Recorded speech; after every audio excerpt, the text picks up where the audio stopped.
I bet you're impressed with my MacGyver skills.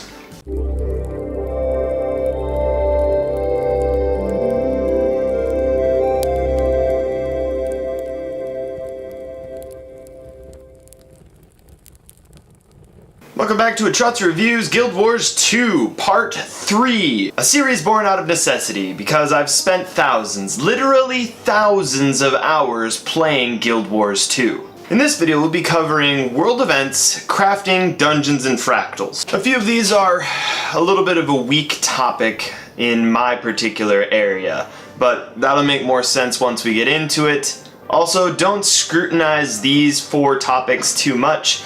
This was kind of made out of necessity. It's just a smorgasbord of topics that really didn't have anywhere else to go and wasn't a clean video. So it was either split this into their own shorter videos or add this all together. So we're gonna have it all in one chunk. First, let's talk about events. One of the most exciting and dynamic aspects of Guild Wars 2 I remember vividly loving when I started was the random world events that happened. Sometimes it's just an event to beat up some bugs hiding in a garden. Other times it's a chain of events to push back centaurs from the human settlements in Gandaren. Still other times you're literally fighting creatures from the Nether Realm or dragon minions to protect your homeland. I hate to be the guy who draws back the curtain on these events, but they're not actually random. Most of them are on timers or have prerequisite events which must be completed earlier. Oftentimes if you fail an event, there will be a cleanup event which will trigger after it. Imagine a web of events, which trigger depending on failure or success. Sometimes the chains are long and complicated, sometimes they're just one-off events. After you complete an event, you are awarded bronze, silver, or a golden badge, depending on your activity and participation. The higher the badge, the more currency, karma, and experience you are rewarded with. With some really big events, you'll even get loot chests in the bottom right corner of your screen. Actually, when ArenaNet added loot chests which drop off champion NPCs, some people rallied together to run trains to kill champion NPCs to farm chest drops. I would occasionally drop into trains in Frostgorge Sound in Queensdale, but the trains were rather rude. If a beginner came across a champion or a group of people killed a champion for a daily, the whole train would start cursing out the person who inconvenienced them from their loot. Self-entitled jerks. If you ask me, 90% of the times it was accidents. If you couldn't gather from my disposition, I didn't really think highly of people who farmed trains. But they were useful for leveling and gathering loot chests, so they had their uses. But eventually the champ timers were changed and a few champs were removed to make training in Queensdale no longer viable. Training still does happen though, but I haven't looked up where it happens anymore. I assume there's still a train running in Frostgorge Sound. If you're really into the whole looting scene, I'd suggest you do the world bosses. World bosses are just what they sound like. A huge, awesome boss which shows up in a certain area at a certain time. You won't really be able to go from boss to boss until you explore some more of Guild Wars 2's maps. But if you want to know where a certain boss shows up, you only need to Google Guild Wars 2 World Boss Timers, which will lead you to the Guild Wars 2 wiki or Dolphies. Links in the description for anyone who doesn't like typing Google searches. Now, regardless of what I said about training earlier, I highly suggest you check out the world bosses. Beware not having enough people to help you complete them though. In the advent of mega servers, this has become a very rare problem anymore. But on certain servers, you sometimes couldn't get enough people to defeat a world boss. And that was always a pain in the buttocks. But with mega servers, I've really not run into that problem anymore. Really quick comment about mega servers. Mega servers was Guild Wars 2, or rather ArenaNet's answer to the problem of having not enough people to complete a world boss. That being because your server had low population, or because people play at different times of day in different parts of the world, and different work shifts, etc. I do feel I should point out that you can still sometimes fail these huge world boss events, especially if something gets updated with them. At one point, the Tequatl fight was buffed and the loot was upgraded, but people were so slow in switching over to the new strategy that you had to show up to Tequatl hours early to be in a good server to beat him. Her, him, her, it, Tequatl is an undead dragon minion, and assuming its gender tends to get you heckled in world chat. Plus, I kinda feel bad for the poor thing. It had its time of glory defeating us all. Now we simply beat it up like a loot pinata.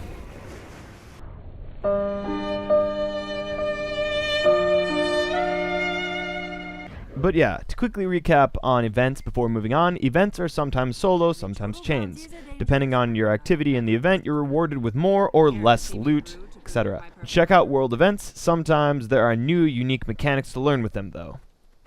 Next up, we have crafting. Crafting is something I don't do much of.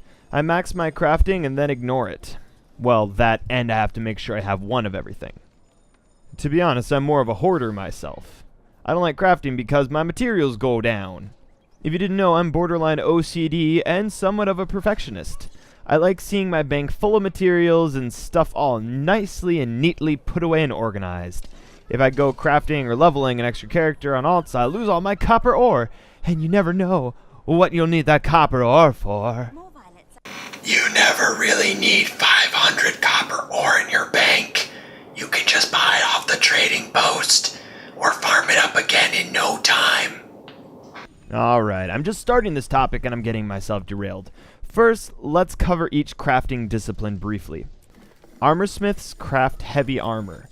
Remember, heavy armor classes so far are Guardians, Warriors, and Revenants. Also, you don't need to learn armorsmithing on those characters. You can learn any crafting discipline on any character. But it is what I tend to do for simplicity. But just to drive the point home, you can learn 2 of any crafting professions on any character. Correction, you can have 2 active crafting disciplines. You can learn more and swap between them, but you need to pay a fee to swap between them. Something I don't need to do because, as you've already seen, I've got a lot of characters. Next, Leatherworker, which crafts medium armor, again, used by engineers, rangers, and thieves. And Tailor, which crafts light armor, used by elementalists, mesmers, and necromancers. Weaponsmiths craft melee weapons and shields. Huntsmen craft ranged weapons, and artificers craft magical weapons. Each discipline always crafts their counterpart above and underwater weaponry. But I normally just ditch those and use karma to buy some cheap underwater weapons. Do remember you are listening to a very frugal Guild Wars 2 player. I tend to avoid waypointing excessively, and waypoints are cheap as dirt now. Jewelers craft trinket armor, scribes craft decorations. My scribe isn't a very high level though. I've been slacking. They were added in Heart of Thorns. Lastly, you have the chef, who crafts foods and dyes. The culinary arts are apparently one of the toughest and more resource-costing crafting disciplines to level up, because you get a warning before you even learn it. Fun thing about the chef though, while learning the recipes to craft food, I found myself getting quite hungry. A lot of the recipes are pretty logical in my opinion. Speaking of recipes, now we're getting into the nitty-gritty stuff. Before I dive into this mess which is known as crafting, let me give you a general guideline to go by. You can't screw up too bad if you're crafting with basic materials. Well, I guess you could make several hundred of a different item, but don't do that. How about you just stick to 10s until you understand how crafting works, So, like, don't craft 1,000 stocks for a rifle and forget the barrels. So, craft only 10 stocks and be like, oh, I can't make a rifle with just a rifle stock? Who would have imagined? And that way, then you don't use up all your resources. But, side note, just kind of had to put that in here. Remember the last episode when we talked about the rarity of items? White item is common, blue item is fine, green item is master, yellow item is rare, orange item is exotic, and fuchsia / pink / reddish is ascended, and purple is legendary. If you're going to learn how to craft, you're going to screw up, especially if you don't use a guide. But I'm the kind of guy that needs to screw up anyway because I learn stuff by making mistakes. Never let me cook you something in real life that I don't know how to make. How's the salamander, Bob? Bob? I should mention how you get materials really quickly, too. You should have 3 gathering slots. Harvesting, logging, and mining. There's no reason you shouldn't have gathering equipment equipped to pick up materials from nodes as you explore Guild Wars 2. No one can steal gathering nodes from anybody else, so there's no pressure whatsoever in gathering. Except from being punched in the kidney by angry NPCs you're ignoring. After you've gathered some materials, feel free to deposit all collectibles remotely to save on bag storage. Then go back to gathering. Most materials can stack up to 250. I bought 1 extra bank expansion from the gem store so I can carry 2 stacks of materials in my collectible bank. Okay, remember this guy? Oh yeah, we're coming back to this nonsense. So, let's just explain how this all works. To explain how to craft a weapon, I feel that it would be easiest if we just start on a fresh character that I made for just such a reason as this. This is our fresh character, and this is what we're going to learn. We're going to learn weaponsmithing. Now, again, you can learn any profession on any character, so we could go over here and learn, I don't know, how to make cloth armor if you want. You can run all the way over here, say, hey there, I want to learn how to make that. Please teach me to be a tailor. You're now a tailor. Let's become a weaponsmith. So, become a weaponsmith. We're now a weaponsmith. Now you can go here to this weaponsmith station. You can look at, ooh, look at all the recipes and stuff that you can learn. Wonder what all these things do. So, let's first explain some of the basic stuff about it. Let's just make a simple weapon, okay? So, first thing that you need to know about how to make weapon is that there are 3 parts to it. You've got the enchantment part of the weapon, you've got the blade, and you've got the handle. And this is how it works for pretty much everything. And for gear, you've got 3 parts to gear as well. You have like a padding, and then you also have an armor type, and then you also have, again, the enchantment that goes inside of it that gives it its stats. That's what this is meaning. So, let's start out by looking at this. Let's build a great sword blade. So we're now crafting a great sword blade. Bronze great sword blade. Alright, so we just built that, and you'll notice that we got experience in our crafting. Bronze great sword hilt. We gotta have a hilt to be able to make a great sword. Alright, now you'll notice that went up, and you'll also notice we gained experience when that happened. So if we look at great sword, we can just craft a great sword, or we let's just craft it. Okay, so we have a simple great sword now. Alright, can equip that. Ta-da! We can now swing around a great sword however we want. Those are the moves. Cool beans. But this was actually a pretty crappy great sword. Let's make something better. So, let's build this again. And build this again. So, something that a lot of people that are more experienced in crafting will probably want to comment about at this point is that you should build enough of the materials before you craft the complete weapon, because crafting complete weapons give you more experience, and as you get higher in level, it costs more to be able to level up your crafting. But again, for simplicity's sake, we're just going to talk about how to craft basic stuff. So, next thing we got to worry about is the enchantment. So, as you saw, we already made a simple one just by using a vial of weak blood, and that gives us a plus 11 power sword. Let's instead make this. A mighty green inscription. So this is what we can use to power our weapon instead of just using the blood. But you need a green wooden dowel. Now you could scroll down, or you could type up here green, and then you can see green wood dowel here. But there's another ease of life thing that's been added. It's this here, and you can click that, which will then take you to this. Craft one of those, go back, craft one of these, go back. So, let's go. Oh, we can't go back. So, now we have a bit of a problem now, right? Because there's no, how do we make this into a weapon now? That's where you go to this discovery tab. Now, discovering how to combine things is what's going to really pump up your experience on this. So, mighty green inscription, hilt, blade, hilt, all combined, watch this, and ding. So, not only did we level up, we got ourselves a better sword, and we can just quickly compare these stats. 16 power to 11 power. So clearly we've already made a vastly superior weapon, and that's how it worked with pretty much everything. Let's quickly look at armor, just, to give an example of the armor. This is how it works at all levels. If you're crafting like legendary and ascended gear, it's very similar, but the materials are far more costly. So if we look here to make shoes, so again, we can't equip any of this stuff. So, okay, this would be basically the same recipe that we're looking at, Vial of Blood, but then instead you got in Jute Sandal Upper and Jute Sandal Sole. So, let's just make one of these. Instead, let's do 2, okay? So now you can click this arrow. You can also click here and type in what you want. Again, oh, it already has a max. Our max right now is 91, but we don't want to do that. Let's just make 2. So we're going to make 2 of these instead. Now go back, make 2 of these. Now if you make 1, it's already going to give you 2, so I'm going to have 4 of these.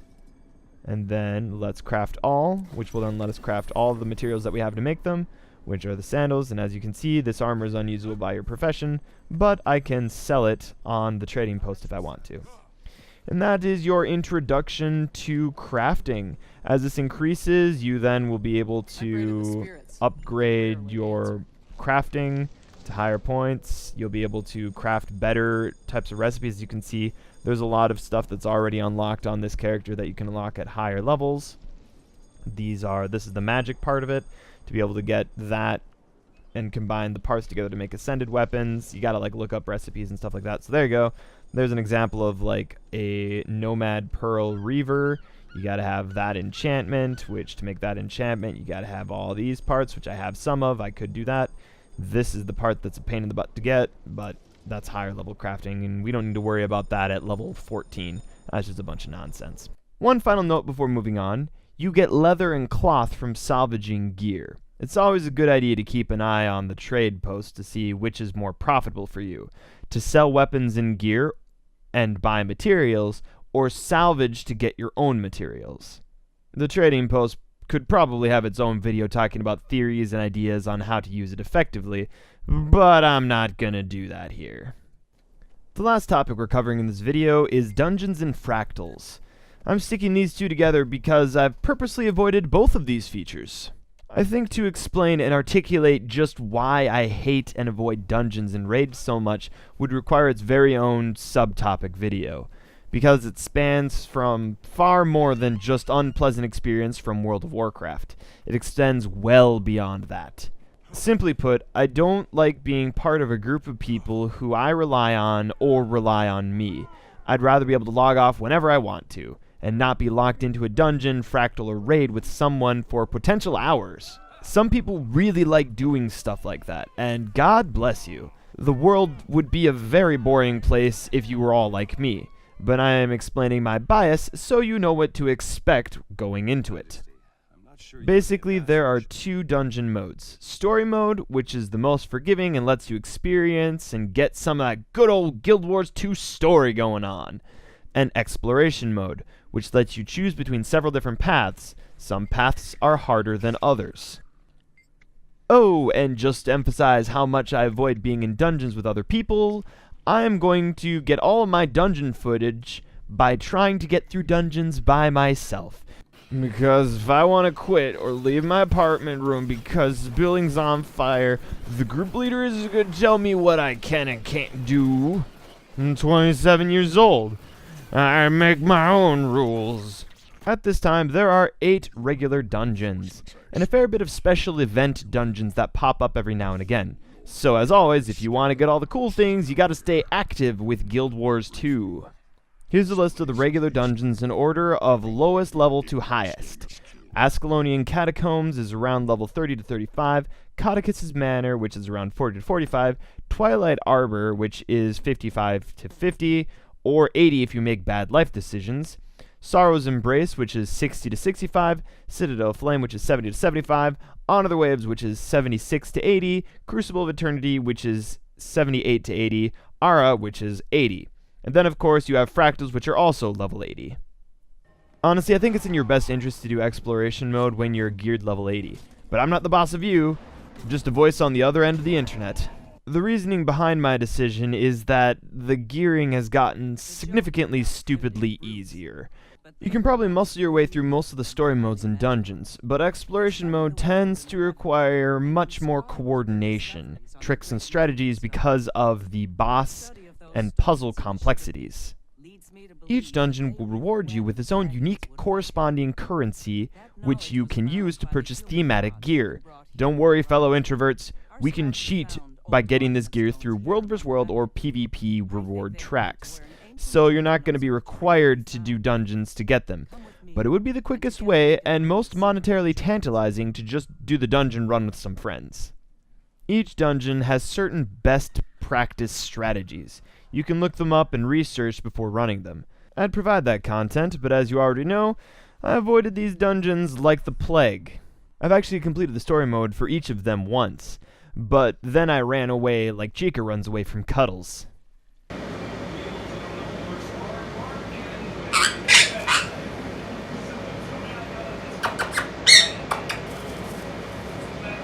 Much to my own frustration, there are some key storytelling elements hidden in these dungeon story modes. Although now the dungeons might be more soloable, for the first few years of Guild Wars 2, you would miss important story elements which would complete the story from the player's perspective. But without going into dungeons, the stories seem to kind of bounce around a lot. So, like, Zoja and Air were fighting in one particular story, and then BAM! It was all cool and they were friends again. What happened? Well, Sorrow's Embrace happened. And if you didn't go in Sorrow's Embrace, 1 minute Zoja and Air are fighting, the next minute they're best buddies. Alright, let's talk about Fractals before we wrap up this video. Fractals of the Mist, or Fractals for short, are a series of events that take place somewhere within the Guild Wars universe and lore. The ones I've been in are actually really cool. But, before you ask, no, not cool enough to change my disposition on dungeons and raids. Fractals have scales. The scales increase the difficulty, well, generally speaking. At higher fractal levels, you need to have special gear with agony resistance. This is where the ascended pinkish gear comes back into topic. Once again, each fractal, and at higher fractal levels, the strategies and methods people use to get through them get more complicated and more specific. I should point out that not everyone I've met in dungeons is a complete dirtbag who belittles those around them. But this is normally where I do run into those types of people. Well, here and SPVP. A lot of what I know about dungeons comes from a few really decent people I've met while begrudgingly forced or coerced into them. If you really want to get into dungeons and fractals, I'd highly suggest looking for and joining a guild who wants to run them. Or just queue up in the looking for group and title your group appropriately. Regardless of your methods or preferences, normally I get dragged into dungeons because of the ever-constant allure of achievements, and my desire to 100%. But that's enough about dungeons. Thanks for sticking through yet another Guild Wars 2 video. These videos have done surprisingly well. I'm glad that all the time I spent playing Guild Wars 2 wasn't for naught. I've got a lot of content making to compensate the crazy amounts of time I've dumped into learning how to play and just living in Guild Wars 2. If you missed any of my previous Guild Wars 2 videos, I'd highly encourage you to check them out. If you're new to my channel, thanks for stopping by. Please subscribe. We still have yet to cover PvP, World vs. World, achievements, world completion, not to mention the living world, Heart of Thorns, and so very, very much more. Oh, and for those of you who do not know, I have my collection of social medias. It's always nice to have people who take an interest in my activities. Feel free to check those out as well. The Twittermobile is where you get to see all my latest activities, and my Instagram is where you can typically see videos of my birds or whatever else crap I find interesting and can take a picture of. You've got my Steam groups, you got my Facebook page, and Discord, and Twitch, and Google+.